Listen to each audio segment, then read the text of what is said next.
Hey everyone, welcome to Emotional First Aid Techniques. There's a separate video that gives you an introduction as to what emotional first aid is and why we do it. So here we're just simply going to go through the techniques.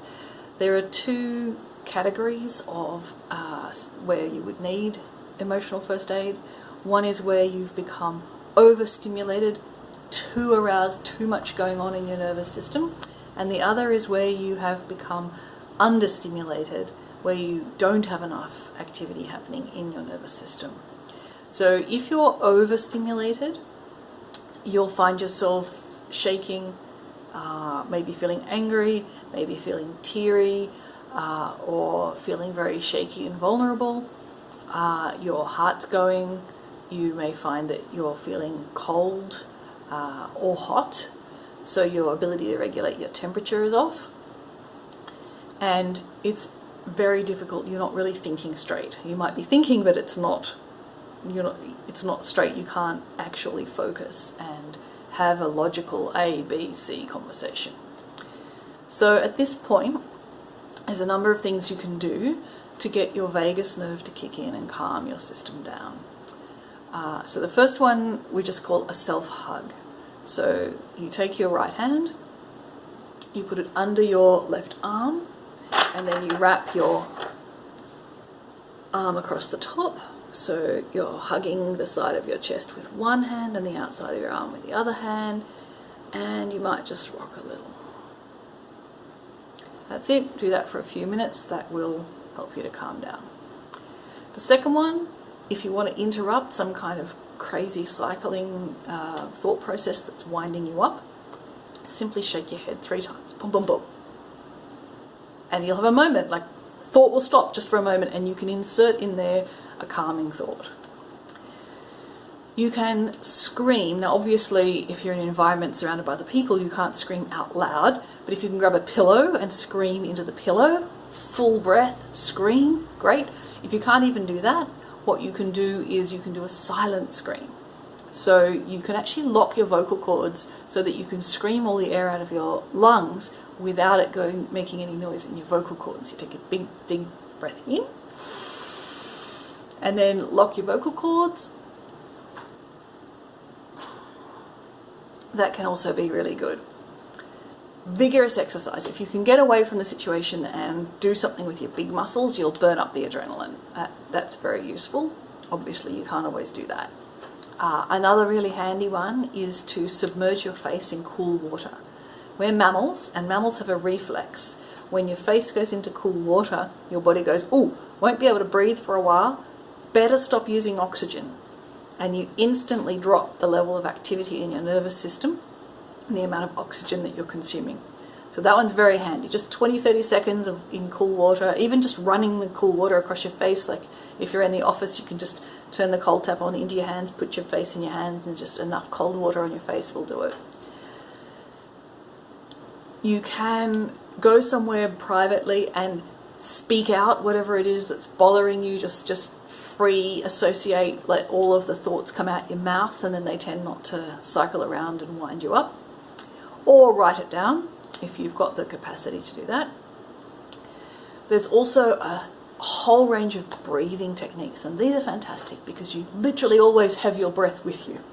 Doesn't matter where you are, who you're with, whatever, you can always do one of these techniques. So first, easiest, just sigh. Just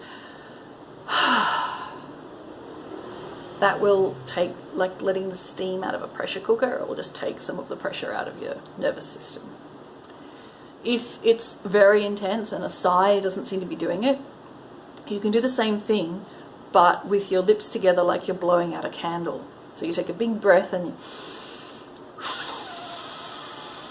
because you're pushing against the lips, it has this effect in the vagus nerve goes down each side of your throat, and that increased pressure actually helps to calm you down.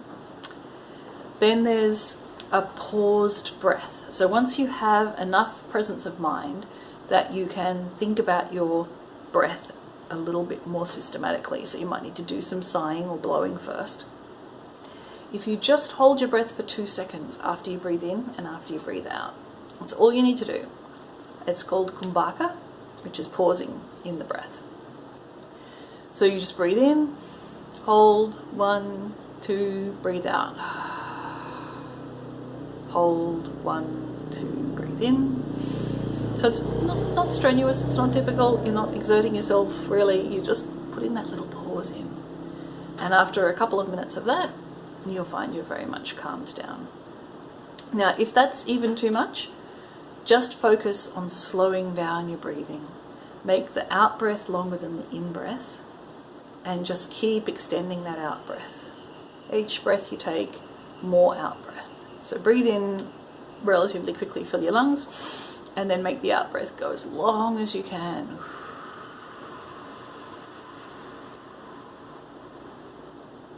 And each time you breathe, again try to extend the out breath longer. Our system gets more active when we're breathing in and less active when we're breathing out. So if you just take the balance always towards the out breaths, you will be calming yourself down. So that's the techniques for if you're going out the top of the optimum zone, if you're getting too overstimulated, if there's too much going on in your nervous system. If the opposite has happened, so your circuit breaker's kicked in and you've actually dropped into an under-aroused state. Now what this will look like to you is kind of zoning out, not being present, getting vague, maybe feeling like you're shutting down, going blank, not remembering, not hearing what someone just said to you, that kind of thing. At its most extreme, it gets to the point where you actually physically can't lift your arm up. You can't move. Most people don't ever get that extreme, but that's the direction that you're heading in. So the most important thing to do when you notice yourself starting to go into this hypo-aroused, under-aroused state, you start to find yourself losing presence, zoning out, drifting, shutting down, is that you need to ground yourself. So the most effective way to do this is to put your fingers on a surface, whether it's on your body or on a table or a chair. You put your fingers on the surface and then you just tap each finger, 1, 2, 3, 4, 1, 2, 3, 4, 1, 2, 3, 4, and you say the numbers as you tap the fingers. And what this does is it keeps your cortex online, it keeps you thinking, it keeps you in the present moment, and because you're counting 1, 2, 3, 4, it keeps you present. So if you catch it before it goes too far and you just do this, you can keep yourself from going further into that under-aroused state.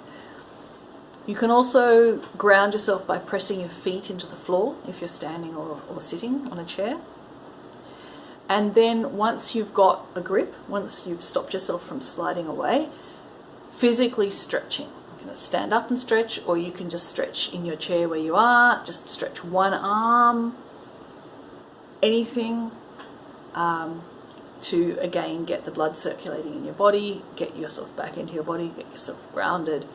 And if you're the kind of person who tends to do this, you might want to just develop a habit of keeping your fingers going and the counting going whenever it starts to get in a situation where this might happen. So that's it. Those are the techniques. Practice them, enjoy them. Please let us know if there's any more information that you'd like on how to work with these techniques once you've had a go for a while, questions or whatever, because we really want this website to be interactive. We want this process to be interactive, and we want to improve and increase whatever it is that we're offering until we've covered all of the needs, so that people can really put this into practice and make it work in their lives and in their relationships. So there you have it, emotional first aid techniques. Please reach out if you want any help applying these, fill in a contact form, ask for coaching, and best wishes for your journey.